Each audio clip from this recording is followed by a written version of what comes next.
You are listening to Smart Women's Dating Podcast, episode number 47. Welcome to Smart Women's Dating Podcast. I am your host, certified life coach Lærke Nielsen, and I help smart, independent women attract the love they deeply desire without having to chase or settle. This podcast will give you the mindset tools and insights you need to finally crack the code to your love life. Are you ready? Then let's go.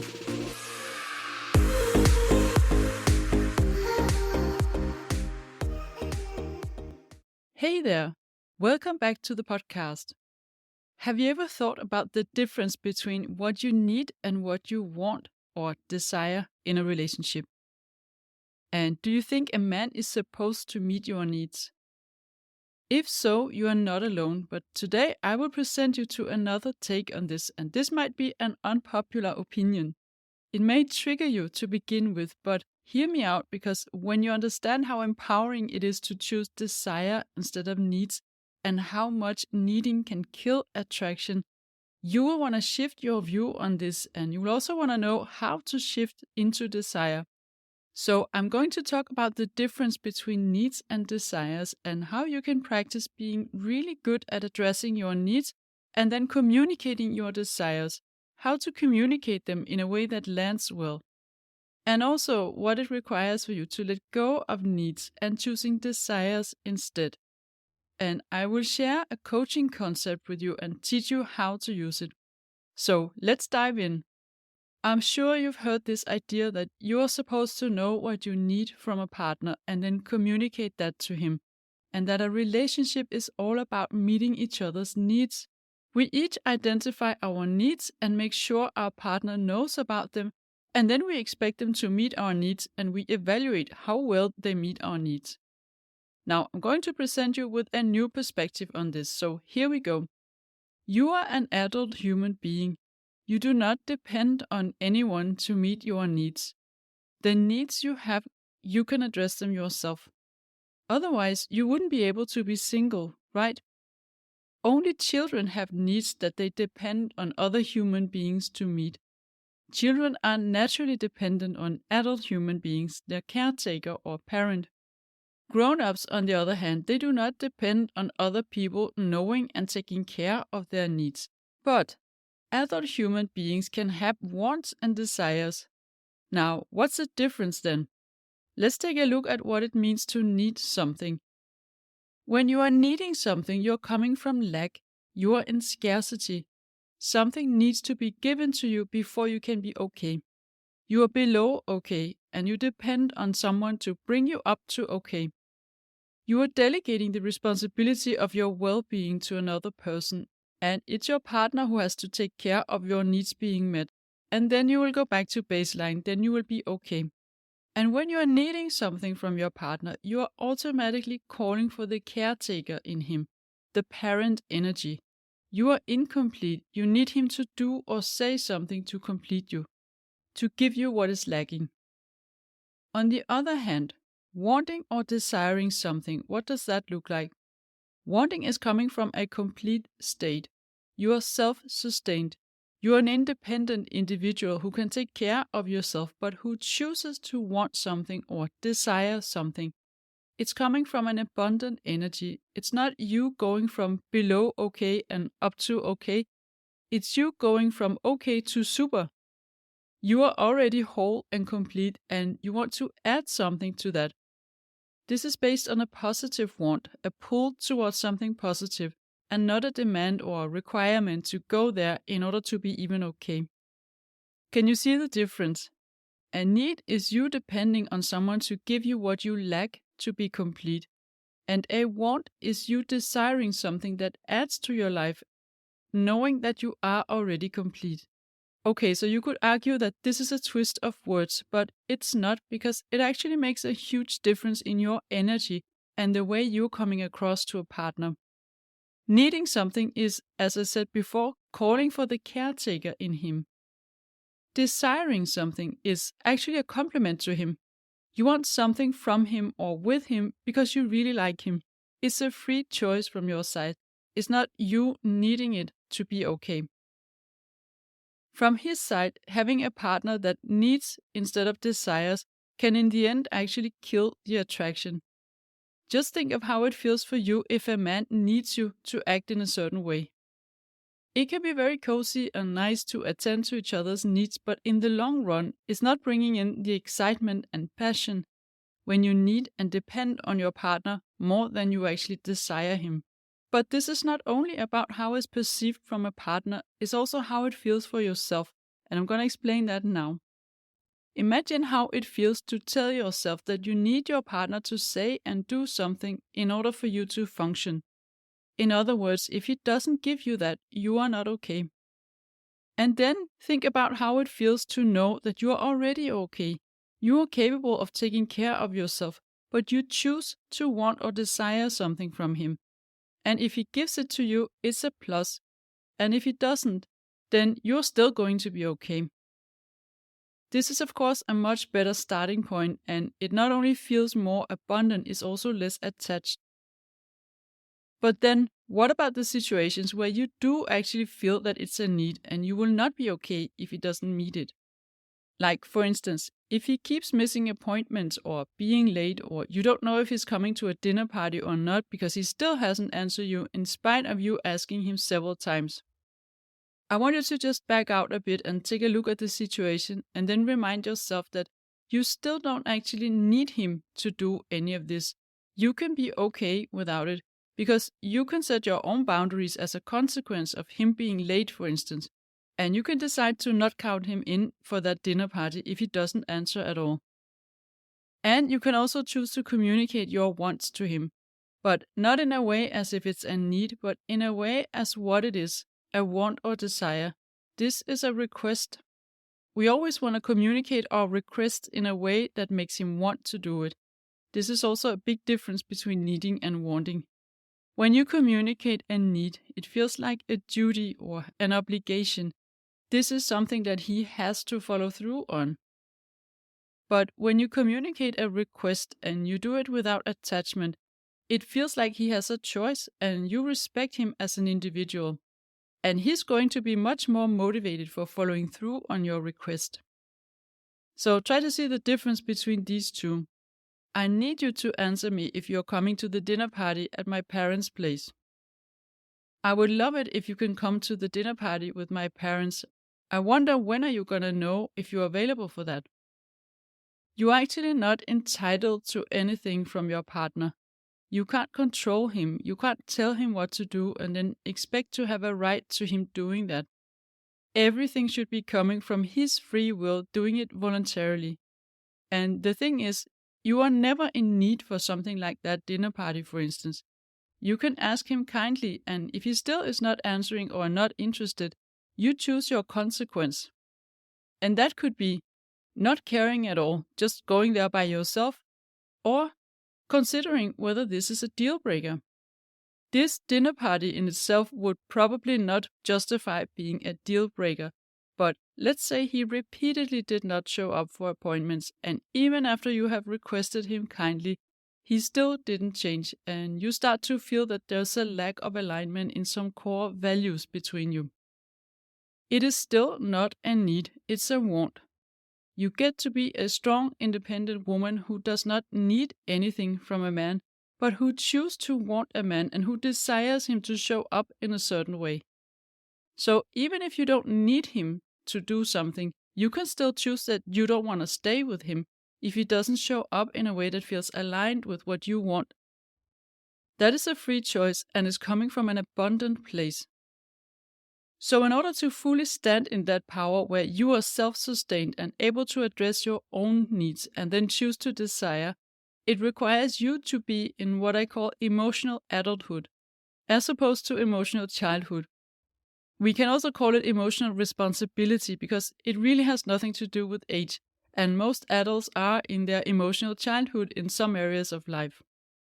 And it's also not about pointing fingers at someone when I use the expression emotional childhood. But what is emotional childhood and how to get out of it? So, emotional childhood is where we think external circumstances are what create our feelings, that they directly cause us to feel in a certain way. A circumstance that could be another person or something they said or did, or an event, for instance. A man says something and you feel sad, disappointed, happy, calm, or something else, and you think it's because of him.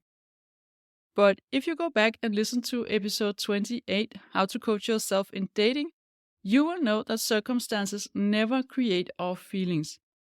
Because if they did, everyone in this world will feel the same about the same circumstances, which we know they don't, right?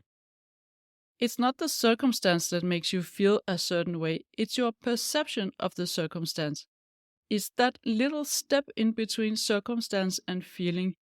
Your thoughts, your interpretation, your story, or your perception. This is what creates your feelings. And when we are in emotional childhood, we blame other people and external circumstances for the way we feel. We say it was him who made me feel like crap. My ex ruined my life. Men in the dating apps make me feel depressed. The men I meet always make me feel disappointed. It's their fault that I feel the way I do. Now, that in itself feels a bit like crap, right? Now you depend on someone else in order for you to feel okay. You give away the responsibility of your own emotional well-being to someone else, and maybe even someone you don't know or don't trust. Why would you give away all that power to someone you don't trust? Believing that you have no other choice is one big self-deception and self-disempowerment, because the truth is, and that's what you align with when you step into emotional adulthood, the truth is that the moment you become aware of your thoughts and realize that they are creating your feelings, you can choose to change your thoughts. You get to shift your perception of the situation, and that will make you feel differently. You get to decide what you want to feel instead. And that doesn't mean you should gaslight yourself. It doesn't mean you should only think cute, positive thoughts about a man who is always late or stands you up on a date, for instance.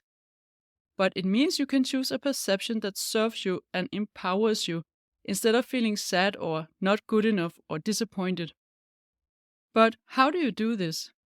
First, you want to get curious about what exactly you feel when you're in a situation where you don't feel okay. What is the feeling and how can you describe it? Let's imagine you feel fear. You have this little nervous feeling in your stomach, like something is off between you and the man that you're dating. Now you want to get curious about why you feel that. What are the thoughts that make you feel fear? Maybe you then think it must be because you didn't hear from him for 2 days. You sent him a message and he didn't respond yet. But actually, that is not the reason.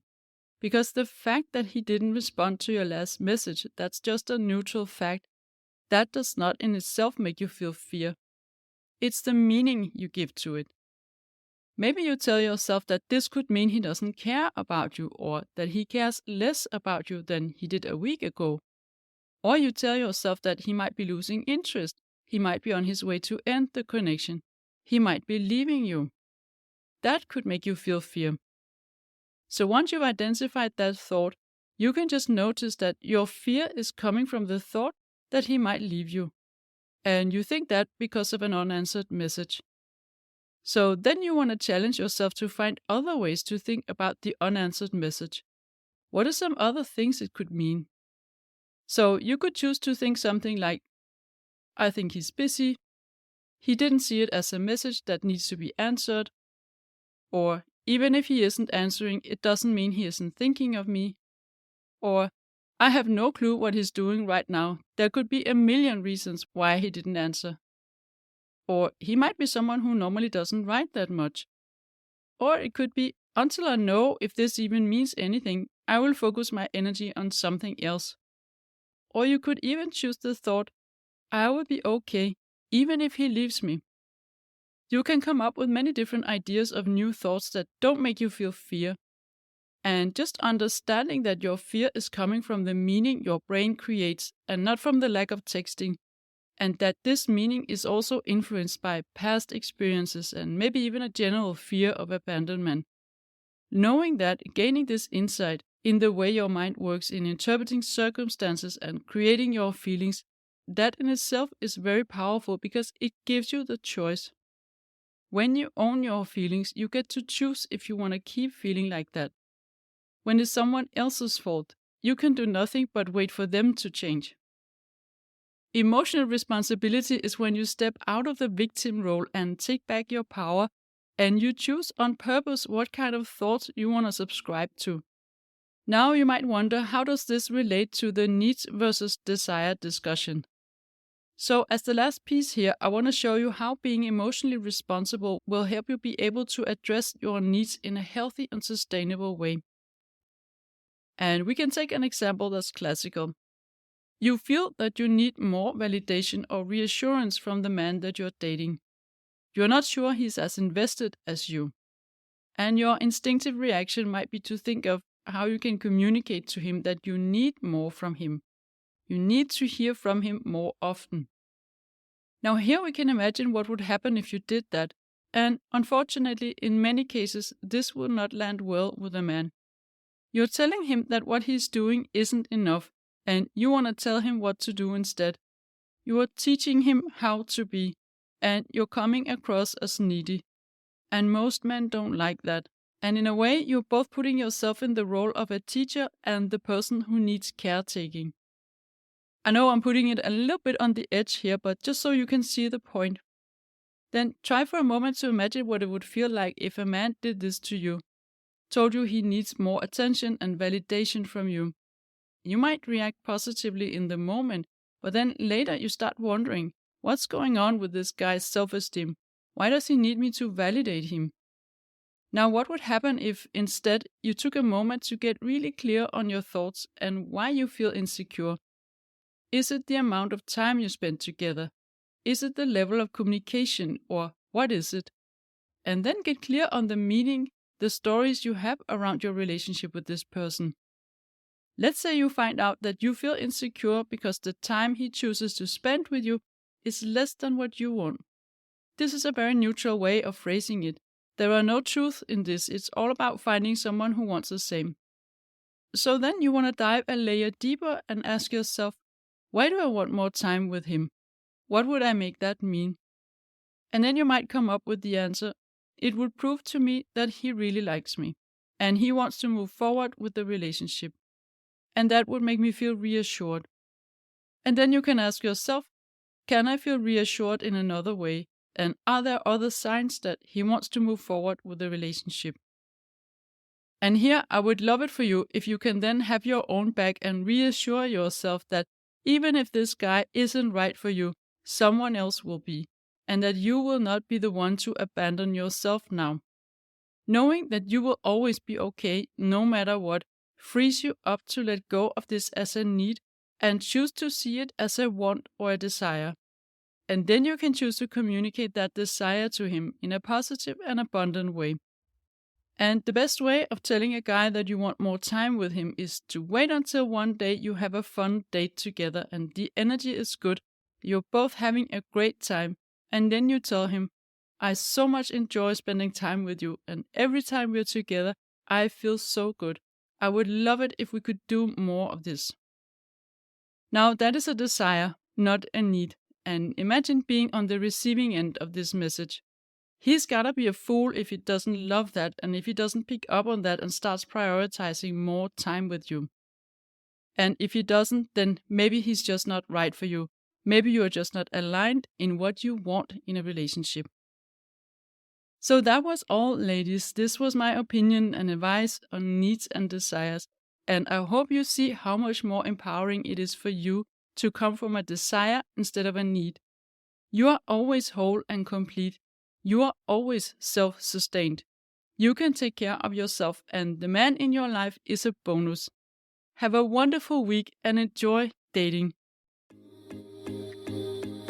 If you like what you're hearing on this podcast and you want to get support from a coach on your love journey, I invite you to book a free consult call with me. You will find the link in the show notes. And also, don't forget to subscribe, and I would love it if you would rate and review this podcast, and then you'll also help other women find it.